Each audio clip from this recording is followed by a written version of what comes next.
seguindo, né? Então, agora vamos ter uma apresentação do Beto Mesquita. Beto Mesquita, ó, Beto Veríssimo, é do Amazon, da Amazônia, ai, troquei o óculos, desculpa. Sobre os municípios verdes do Pará como um exemplo empreendedor de governança ambiental na Amazônia. Beto trabalha no Amazon, está no Brasil, na Amazônia. Por favor, Beto. Ok. Boa tarde. Então, vamos pensar um pouco aqui em 3 escalas, quando a gente fala na Amazônia. Primeiro, do ponto de vista do planeta, a gente tem 10 milhões de quilômetros quadrados de florestas tropicais. 1 bilhão de hectares. E as florestas tropicais que estão na Ásia, África e principalmente na bacia amazônica, tem um pouquinho na América Central, tem um papel fundamental na regulação do clima do planeta. Até onde a gente sabe, do ponto de vista da informação, se essas florestas tropicais entrarem em colapso, o planeta, do ponto de vista climático, entrará em colapso. Então, tendo essa perspectiva ampla, do ponto de vista da importância planetária, a segunda dimensão, quando se fala de florestas tropicais, é que as florestas tropicais são sempre as partes mais pobres dos países onde elas se localizam. Se a gente for na Amazônia peruana, no Peru, a parte mais pobre será a Amazônia peruana, no Brasil, assim também é na África. Então, uma segunda característica das regiões tropicais é que elas estão na periferia do desenvolvimento, do crescimento econômico, nos territórios onde elas se espalham. Tem mais de 50 países do mundo que têm frações do seu território com florestas tropicais. Durante um processo longo, que no caso da América do Sul, historicamente, de 400 a 500 anos, essas regiões vêm sendo ocupadas de maneira, até os anos 70, de maneira muito esparsa. Com alguns projetos de governo, se ocupou a Amazônia brasileira, criando infraestrutura onde não havia, e mais recentemente em outras partes da bacia amazônica. Entretanto, nós estamos num momento que é um divisor de água da história desse bioma. Quando a gente olha o bioma da bacia amazônica, a gente está falando de 9 países, 65% do território está do lado brasileiro. O que tem de novo? Ontem, quem assistiu à palestra do Ricardo Abramovay, no painel, na plenária, o Ricardo resumiu algo que é crucial para a gente entender o que vai acontecer com a Amazônia nos próximos anos. Nós estamos numa época em que 2 características se colocam de forma muito forte. Todas as matérias-primas e commodities de recursos naturais estão com preços crescentes e voláteis. A Amazônia, que até então tinha uma infraestrutura precária, em grande parte protegida passivamente pela ausência de infraestrutura, ela começa a receber agora grandes investimentos de infraestrutura. Ferrovias, portos, estradas, em busca do quê? Minérios, madeiras, soja, expansão de pecuária, petróleo, gás natural. Nesse período agora, cruzando a fronteira do Brasil, interligando o Brasil com os outros países amazônicos, indo até além, existe um grande investimento chamado ISA, que você já deve ouvir falar, que é um grande planejamento de infraestrutura sul-americana que vai cortar todas essas áreas da Amazônia que até então estavam remotamente, passivamente protegidas por falta de pressão econômica. Ok. Essa região, então, que era, do ponto de vista planetário, super importante, do ponto de vista ambiental, ela vai ser objeto de um grande processo de integração econômica. Só no estado do Pará, que é uma província, que a gente pode dizer assim, desse grande Amazônia, nós vamos ter um investimento de 200 bilhões de reais nesses próximos 8 anos. E mais um item que é fundamental nisso, que são as hidrelétricas, produção de energia. Então, essa região da periferia da economia mundial, super importante do ponto de vista do clima, de repente vira uma região super importante como provedora de energia, matérias-primas, minérios, etc. Qual é o problema que essa região experimentou nos últimos 3 décadas? Eu estou começando a baixar um pouco a escala do bioma para um pouco o lado do Brasil. Mesmo não tendo tido esse processo de investimento em infraestrutura em larga escala, essa região vem experimentando já um processo de desmatamento preocupante. Quando a gente olha toda a bacia amazônica, nós já perdemos aproximadamente 1 milhão de quilômetros quadrados já foram desmatados. Aproximadamente 780 mil quilômetros quadrados, ou 3 vezes o estado de São Paulo e mais o estado do Rio de Janeiro desmatados somente no lado brasileiro. E mais quase um outro estado de São Paulo desmatado entre os outros países amazônicos, mas muito na Bolívia, muito no Peru, bem menos, por exemplo, na Colômbia. Então, imagine uma pessoa que trabalha no tema da Amazônia, a primeira coisa que ela tem que reconhecer é o tamanho da encrenca que se aproxima nessa década sobre essa região do qual eu moro, trabalho e quero construir soluções que sejam, inclusive, politicamente sustentáveis, para você poder lidar com essa grande avalanche de investimentos que vai acontecer nessa região. Há 4 anos atrás, a gente achou muito importante construir alianças que fossem além do Brasil. Porque os rios nascem, a maior parte dos rios amazônicos não nascem no Brasil, nascem no Peru, nascem na Bolívia, nascem na Venezuela. Então, nós estamos integrados do ponto de vista biológico. As fronteiras políticas não nos separam das fronteiras biológicas. E tem muita conexão cultural também, porque os povos indígenas, que são a base da história étnica daquela região, são povos, em muitos casos, transfronteiriços. E um ponto comum era a ideia de que a grande ameaça para a Amazônia, a ameaça mais visível que a gente pode traduzir é o desmatamento. E construímos uma aliança que envolve mais de 40 instituições para trabalhar com a ideia de realmente garantir que 80% dos bosques, das florestas, da Pan-Amazônia fossem protegidas. E não é um número mágico que a gente tirou da cartola, é que a ciência tem mostrado que mais ou menos o tipping point, o ponto de desequilíbrio, do qual o processo de desmatamento se torna irreversível, é 30%. No caso da Amazônia brasileira, a gente já está com 18%. No bioma, a gente está chegando por volta de 17%. Então, a gente não está muito longe de atingir um pico de desmatamento que seja um processo irreversível. E quais foram os 3 elementos, vou dizer, de governança que a gente pensou para enfrentar um problema complexo que é desmatamento? Primeiro, a ideia de transparência. A ideia de que a informação tem um poder enorme de parar processos que a gente chama em inglês de disruptive process, como é o desmatamento. Quer dizer, é possível hoje monitorar a Amazônia com imagens de satélites diariamente. E é fundamental que essa informação seja uma informação disponível para o público e seja uma informação que define políticas públicas e qualifica e influencia no processo de tomada de decisão. No caso brasileiro, essa experiência de usar informação remota, imagem de satélite, que é super barato, o Amazon monitora a Amazônia brasileira, que são 5 milhões de quilômetros quadrados, com algo que é 1/3 dessa sala. A gente pode monitorar as florestas tropicais do mundo inteiro com 4 computadores, 3 ou 4 pessoas, num espaço muito pequeno, e produzir mapas a cada 2 dias. Essa possibilidade revolucionária de usar tecnologia para ver o que está acontecendo e usar essa informação para informar o público. A gente tem o stock market, a gente verifica se está subindo ou não a bolsa e a cada mês a gente olha as taxas de desemprego, as taxas de crescimento da economia. Então, se a floresta tropical é importante, a gente tem que também monitorar essa floresta nessa mesma frequência. Segundo elemento da governança, criar alianças entre os diferentes.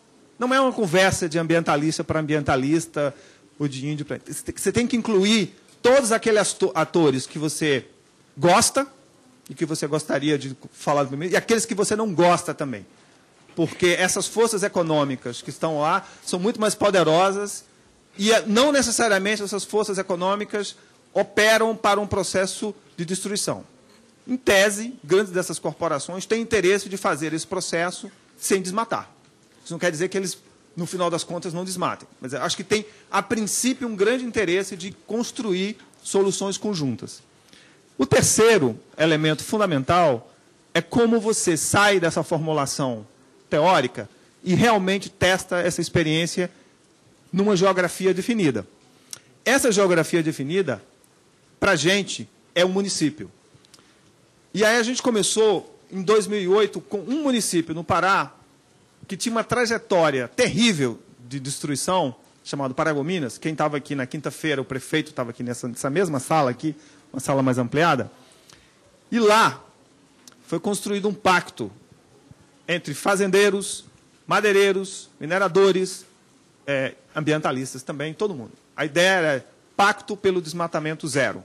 Que quem lançar em 2008 eu achava que aquilo era uma coisa absolutamente irrealizável. Como é que uma cidade que era conhecida como a Cubatão da Amazônia, o epicentro da destruição, era capaz de fazer alguma coisa, capaz de sair daquela equação. E, no entanto, e resumindo a história, para não contar, para não alongar muito, Paragominas, 2 anos depois, realmente conseguiu reduzir 99% a sua taxa de desmatamento.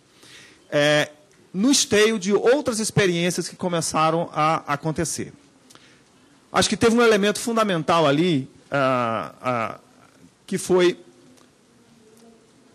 primeiro, a capacidade de você dar voz e criar um ambiente de confiança entre segmentos que até então estavam no pior dos mundos, né? Todo mundo reclamando, mas tinha uma desconfiança muito grande, que é um ponto fundamental no processo de negociação. Segundo, tem muita falha de informação quando você se aproxima dessas regiões, seja o Chaco, seja a Patagônia. Muitos atores que estão operando na ponta, que estão operando na tomada de decisão, operam com informações precárias. Desmatam mais do que precisam, do ponto de vista da sua própria produção. Os governos tomam decisões também equivocadas. No momento que você começa a reduzir simetria de informação, assimetria de informação, começa fluxo de informação, começa a chegar na tomada de decisão, melhora muito. E terceiro, que foi fundamental no pacto, o pacto foi acompanhado com outro compromisso. Em 2008, em Paragominas, ou como qualquer outro lugar da Amazônia, ninguém sabia quem, de fato, tomava conta daquele terreno. Fazendo analogia, é como se a gente estivesse aqui no Rio de Janeiro, tem sinal de trânsito, uma câmera filmando e todos os carros passam desrespeitando a lei, mas não tem placa. Então, não tem como emitir a multa para aquele carro. Então, o desmatamento da Amazônia era anônimo, ninguém sabia. Eu sabia o ponto, as coordenadas geográficas do desmatamento, mas eu não sabia quem era o proprietário daquela área. Portanto, eu não tinha como realmente atuar no combate ao desmatamento. O segundo passo foi fundamental, e aí vem a questão de transparência, é ter as coordenadas geográficas, o cadastro ambiental dos proprietários. E Paragominas saiu de 0 para ter 96% do território com cadastro ambiental rural. E eu acho que tem alguma correlação quando eu falei que tinha 99% de redução do desmatamento e 96% do município com cadastro. Então, eu acho que as soluções na Amazônia, elas envolvem uma percepção de quais são as grandes forças que estão determinando hoje e determinarão o futuro da região, quais são as fortalezas que permitem a gente enfrentar isso, seja reconhecendo o papel da Amazônia do ponto de vista global, seja usando ferramentas e tecnologia mais avançadas, e seja criando exemplos concretos capazes de fazer essa inversão. E, por último, essa experiência que começou em Paragominas, hoje está acontecendo em 90 municípios do Pará. Não todos estão no mesmo ritmo de Paragominas. Isso corresponde a 1 milhão de quilômetros quadrados, que é o tamanho da Colômbia. E essa experiência também está acontecendo em outros municípios da Amazônia. Recentemente, no fim de semana, saiu uma matéria grande no Globo News sobre a experiência de Alta Floresta, no Mato Grosso. E agora, também, quinta-feira, o governador do Pará, nessa sala, anunciou um compromisso de desmatamento zero até 2020. O Brasil já tinha assumido um compromisso de desmatamento zero, desmatamento de 80% até 2020. E o Brasil fez isso em 2007, 2008, quando começou a formular. Eu participei um pouco do grupo que colocou o combustível nessa ideia. E o pessoal achava, olha, vocês são malucos, o Brasil jamais vai conseguir reduzir 80% dos desmatamentos. Um bando de lunático, Beto, Tasso, o pessoal vai botar o governo numa fria. O Brasil conseguiu reduzir 80% do desmatamento. E vai conseguir, quer dizer, já conseguimos em relação à meta do período que foi comparado, e é provável, agora nós temos uma segunda meta. Então, eu acho que é uma movimentação na sociedade muito forte contra o desmatamento. O desmatamento é desnecessário do ponto de vista do desenvolvimento econômico da Amazônia. Ele é um absurdo, como foi a escravidão, e a gente levou um tempão no Brasil para erradicar a escravidão. Então, acho que estamos agora num período em que temos conquistas concretas do ponto de vista de avanço na região. A gente conseguiu reduzir o desmatamento nesses municípios, melhorando a economia. Que esse é um ponto, é outro mito, a ideia de que desmatamento gera desenvolvimento econômico. Não gera. Gera, de fato, um fenômeno efêmero de desenvolvimento. Então, essa informação, ela não é só uma informação jornalística, uma informação científica. O trabalho que baseou isso foi um trabalho publicado na revista Science. Quer dizer, você tem que juntar tecnologia, informação, capacidade de cruzar fronteiras, capacidade de lidar com os diferentes e, sobretudo, estar no lugar onde as coisas estão acontecendo. Se você quiser fazer diferença, faça diferença no território, esteja lá no dia a dia, com um olhar atento, com uma boa disposição de cruzar os territórios, o desconforto, que as soluções aparecem.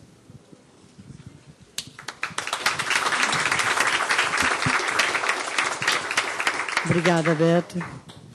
Interessante o recorte dos 3 elementos, que são tão um pouco óbvio e tão difícil, né, da gente trabalhar, que é a questão da tolerância, da transparência, da convivência com o diferente, e também da gente se aproximar pela instância municipal do cidadão, que eu acho que aí é que viabiliza todo esse processo de inclusão e participação, porque não sabemos que somos nós que vamos ter que trabalhar na transição, né, desse modelo. Eu abro aqui para os demais, para algum comentário sobre a fala de Beto. Acho que podemos, né, acelerando até para abrir a possibilidade de maior participação dos presentes. A gente tinha pensado em perguntas por escrito, mas também não, como o grupo está menor, eu acho que a gente pode estar trabalhando numa proposta mais aberta, né, de inscrição e fala, né? Acho que tivemos 3 apresentações interessantes. Temos aqui 3 questões que a gente pensava em focar de uma forma mais incisiva nesse debate, que é a questão, qual é a inovação maior nesse processo de governança, né? Como que a gente pode aplicar e replicar esses processos, e quais as ferramentas, principais ferramentas e formas de inclusão nesse processo, para uma transição e para compartilhar essa gestão entre diferentes, entre nações, até entre atores e setores diversificados, né? Eu acho que foi bastante rico, tivemos uma amostra aqui. Na Mata Atlântica, a gente tem uma série de experiências também neste contexto. Particularmente na Reserva da Biosfera, a gente trabalha nesse esforço de...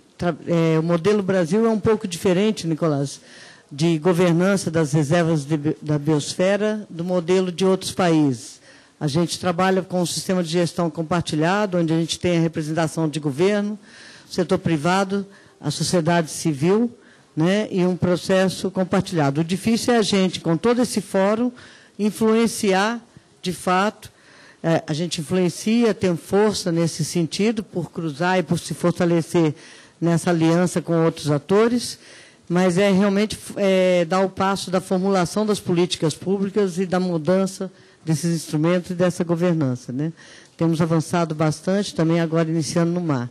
No mar é um pouco mais difícil, eu acho, e é bem mais biomático, porque não temos propriedade e os limites são muito menos definidos do que os limites, né, dos territórios terrestres. Então, a gente está falando de biomas terrestres.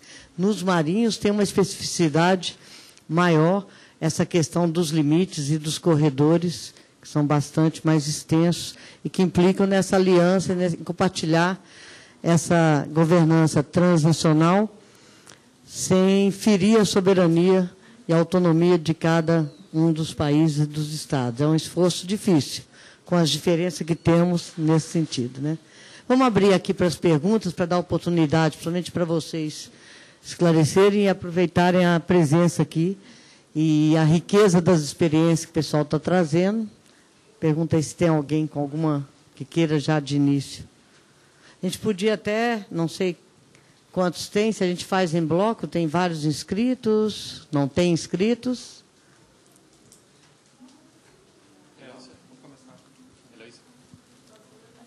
Espera aí. É Thelma? Depois eu coloco. Boa tarde, meu nome é Luciane, eu sou da Fiesp de São Paulo, Federação das Indústrias. Tenho duas perguntas, uma para o Beto Veríssimo. Gostaria de saber sobre o Instituto Amazon, quem são os principais sponsors, assim, ou patrocinadores, e qual é a ação que vocês planejam para articular mais instituições Brasil, a nível Brasil, né? Levar mais a informação sobre a Amazônia, porque a Amazônia fica distante do resto do Brasil. A gente sabe que existe a Amazônia, mas é uma coisa tão distante, né? E para se conscientizar mais os brasileiros de que a Amazônia é um patrimônio do Brasil e que é vital para o mundo. Essa é a pergunta. E depois a minha pergunta é para o Nicolás, sobre as duas últimas... ¿Me entiende vos? ¿Puedo hablar en español? Bueno, voy a intentar, sí. Las dos últimas citaciones en su presentación, de si es posible cambiar un modelo del Estado para ecología, y la otra de dónde virán las inversiones, sí, para eso. Quanto tem pouco? No tema que a gente falou aqui, tem apoio do Fundo Amazônia, tem apoio da Vina, tem apoio da Skol, tem apoio da Choca, que então, só para listar.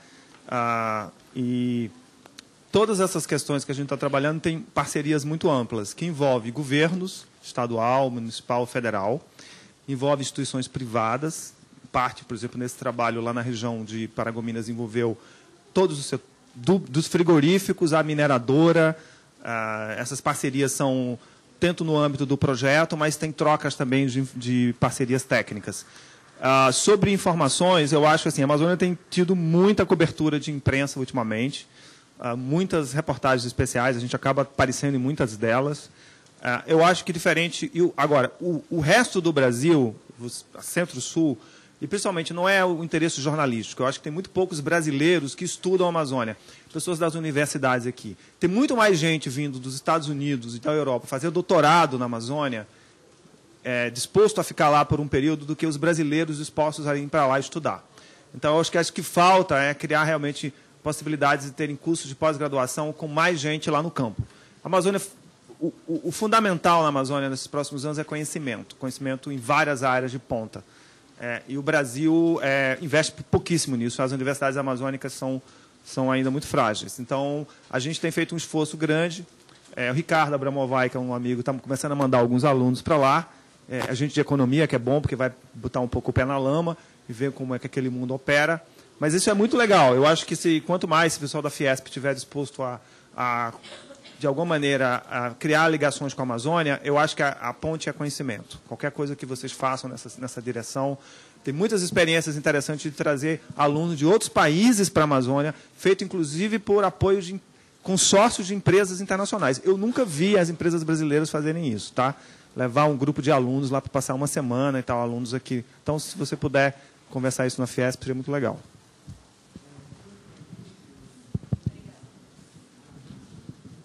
Sí.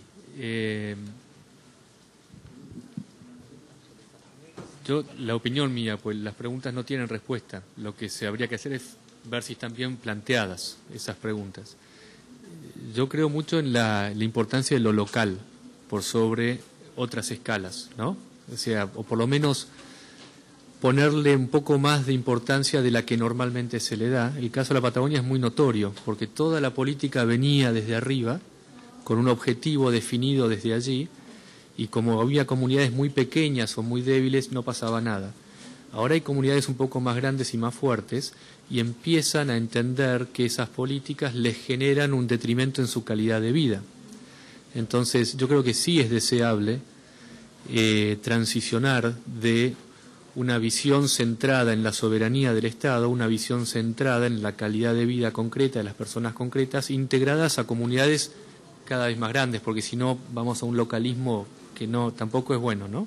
Pero el balance hoy está tirado para el otro lado. Entonces hay que rebalancear. La experiencia que apenas pude mencionar de Aysén, Reserva de Vida, en el lado de Chile, es un ejemplo. Ellos nacen diciéndole que no a unas represas hidroeléctricas. Chile tiene un serio problema energético, serio. No saben de dónde sacar energía, están viendo de dónde. Y esos eran proyectos estratégicos para la nación chilena, que era para llevar energía para el norte. Y ahí están paralizados, porque la comunidad dijo, van a inundarnos todos los valles, van a destruirnos los ríos, no queremos eso. Entonces hay que negociar. Entonces esas trincheras son antipáticas al principio, pero pueden ser puntos de partida para, y esa es la belleza de ese caso, para esquemas un poquito más interesantes. Y el financiamiento, de vuelta, en mi opinión, y hay que ver si la pregunta está bien formulada, tiene que venir del sector privado en la medida en que las actividades del modelo alternativo demuestren que pueden dar una renta normal en el largo plazo para quien quiere invertir. Eso es un poco la opinión mía. O sea, si es verdad que existe el desarrollo sustentable, si es verdad que estas comunidades o estos espacios pueden ser gerenciados de una buena manera, entonces tiene que ser verdad que son oportunidades de inversión. Normal, no va a ser una renta como invertir en no sé qué, y en el largo plazo, no es para mañana, es para los próximos 30 años. Entonces, yo creo que pensándolo en el largo plazo, el financiamiento tiene que venir de ahí, porque si no viene de ahí, no sé de dónde viene.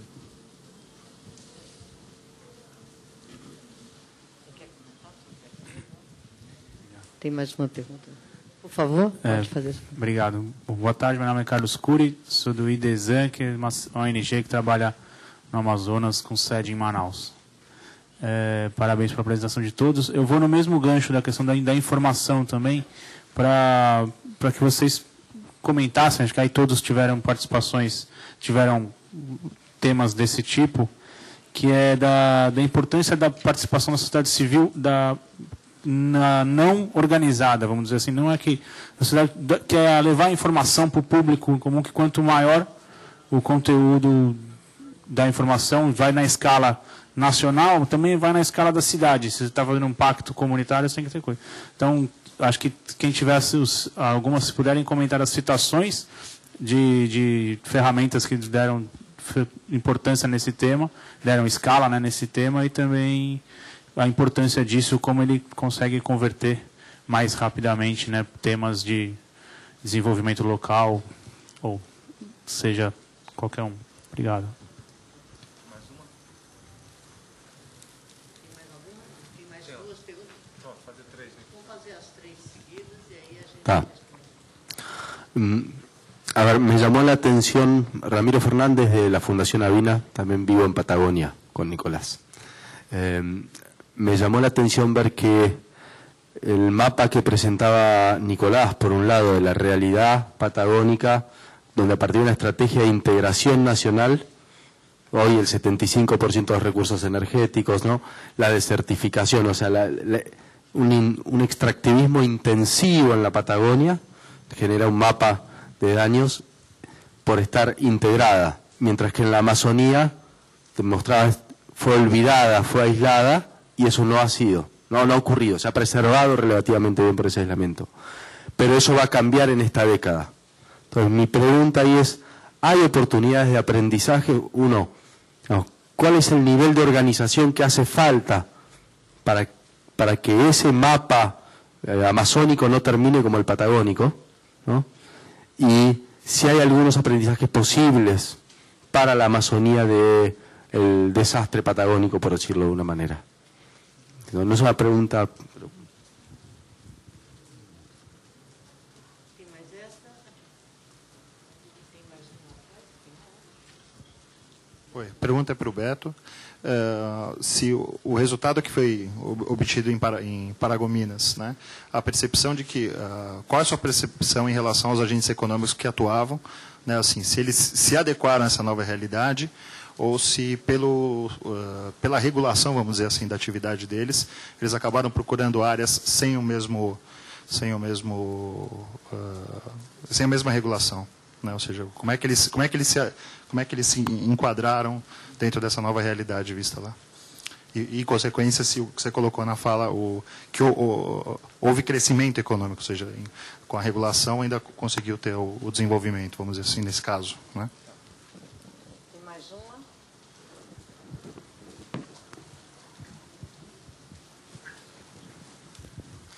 uma? Boa tarde, meu nome é João Paulo, sou técnico do IPE em Brasília. A pergunta é para o Beto também. Está relacionado às mudanças recentes, né, no Código Florestal. Né? Se diz que esses resultados que alcançados recentemente, né, nos últimos anos, com relação à redução do desmatamento e tal, se devem à implementação daquele Código Florestal que foi recentemente modificado, não é isso? Então, eu gostaria que você, se possível, ligasse a sua bola de cristal, né, e assumindo que as regras seriam essas dadas agora com esse novo Código Florestal recentemente criado, né? Quais seriam as consequências disso imediatas, né? Porque se pinta às vezes um quadro bastante pessimista com relação às mudanças que viriam, né? Uma vez que mudaram as regras do jogo, né? Então, eu gostaria de saber a sua opinião com relação a essas mudanças e o impacto delas em cima do que vai acontecer com o desmatamento. Vai, Beto. Então, primeiro, sobre a questão de pergunta mais ligado na sequência, sobre informação, comunicação, que você menciona. Eu acho que tem várias iniciativas interessantes. O fundamental na Amazônia é a gente pensar que 3 grandes atores precisam receber informação de qualidade. Eu começaria assim, os gestores da Amazônia, os prefeitos da Amazônia, precisam dominar informações básicas hoje para fazer a mudança do padrão de desenvolvimento da economia local. Então, essa é uma área que a gente vai estar atuando, assim, estou falando, junto com outros parceiros. Lá no Pará tem uma escola de governo, então a gente está querendo trazer alguns conteúdos básicos. Por exemplo, o Programa de Agricultura de Baixo Carbono, que é um programa de 3 bilhões de reais do governo federal para mudar o padrão da pecuária e da agricultura, pouquíssimos desses agentes lá na ponta, sejam eles prefeitos ou operadores do crédito, conhecem como operar isso. Então, assim, a gente precisa pensar em todos esses atores que estão lá na ponta, que fazem a diferença, e não só a sociedade, vamos dizer, civil e populações extrativistas. Essa também é importante. Mas eu estou falando assim, eu trouxe esse exemplo porque são aqueles que a gente geralmente não coloca ali no front das prioridades. Mas eu concordo contigo, assim, é fundamental, tem muita coisa acontecendo nesse campo de informação. Quinta-feira a gente lançou aqui o Florestabilidade, que é uma parceria com a Fundação Roberto Marinho, que é o conteúdo do telecurso sobre manejo florestal e não madeireiros para alunos da rede do ensino médio de 3 estados da Amazônia. A gente nunca tinha chegado a esse conteúdo sobre... e é um telecurso que tem, enfim... Estou dando exemplo, tem vários exemplos, mas a gente lista os exemplos e a gente sabe, no final das contas, que é insuficiente, precisa mais coisa. Hoje, quem estava na palestra lá do Silvio, o Silvio realmente fez algumas colocações magistrais sobre a tarefa urgente no tema de educação, né? O segundo ponto sobre a participação lá dos atores econômicos em Paragominas, se eu entendi o ponto fundamental ali, eu acho que ali teve inovações. Paragominas era um lugar inovador porque tinha já uma tradição de gente empreendedora, que sabe fazer bem aquilo que faz. Na medida que você fornece informação de que ele pode usar melhor a área de pecuária dele, em vez de ter uma cabeça por hectare, ter 2, e melhorar a taxa interna de retorno, isso, para esse público, que é um público que sabe fazer conta, foi muito fácil fazer essa transição. Foi muito fácil porque o convencimento se deu com base em informações organizadas e tal. É importante você ter informação. Se você não tem essa informação qualificada, e aí o Amazon e outros parceiros que vêm trabalhando na Amazônia têm produzido essa informação. Então, você está pronto para fazer o gol, a bola está na tua frente, agora, se não souber chutar, você perdeu o pênalti, perde o campeonato. Então, você tem que estar preparado. Do ponto de vista do código florestal, minha bola de cristal, eu vou dar 2 possibilidades. Eu acho que o grande problema da Amazônia ainda é o fato de que a gente tem mais ou menos 20% do território de áreas devolutas. Eu não sei se isso no Chaco acontece e na Patagônia. Áreas que são públicas, mas que o governo ainda não cadastrou.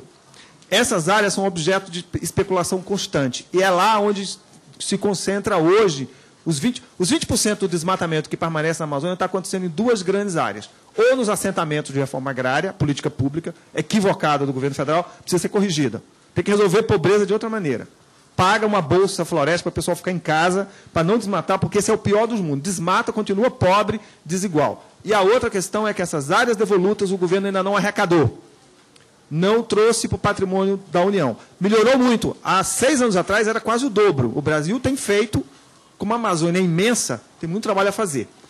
O Código Florestal, nessa confusão do Código, ela está sinalizando, e aí é a minha hipótese, porque ninguém tem dado de campo para mostrar isso ainda, que os especuladores estão olhando o seguinte, olha, o Brasil, mais uma vez, está anistiando. Anistiou no passado, e tudo indica que no futuro vai anistiar, assim como anistiou o IPTU, anistiou um monte de coisa. Esse sinal, que não é tão óbvio na proposta do Código, mas o discurso, o ruído que chega na ponta é esse. Então, o ruído do Código na ponta é o governo vai, de novo, anistiar o desmatamento passado. Se você olhar onde o desmatamento está aumentando agora, onde ele permanece, Apuí, oeste do Pará, regiões onde basicamente não tem atividade produtiva e o desmatamento é largamente especulativo. Então, se o governo quer controlar o dano do Código como está, eu acho que o Código não está dizendo que vai ter desmatamento futuro, mas o Código está anistiando o passado e criando condições para uma anistia futura. Esse é o que é o problema do Código. E essa é a leitura que está acontecendo. Então, se o governo, e aí o governo tem que usar instrumento de comando e controle, e, ao mesmo tempo, instrumento de arrecadação sumária desse patrimônio florestal que permanece. Se o governo agir num período relativamente curto, e tem muita gente boa no governo federal que já tem essa leitura, o governo pode reduzir bastante esses danos.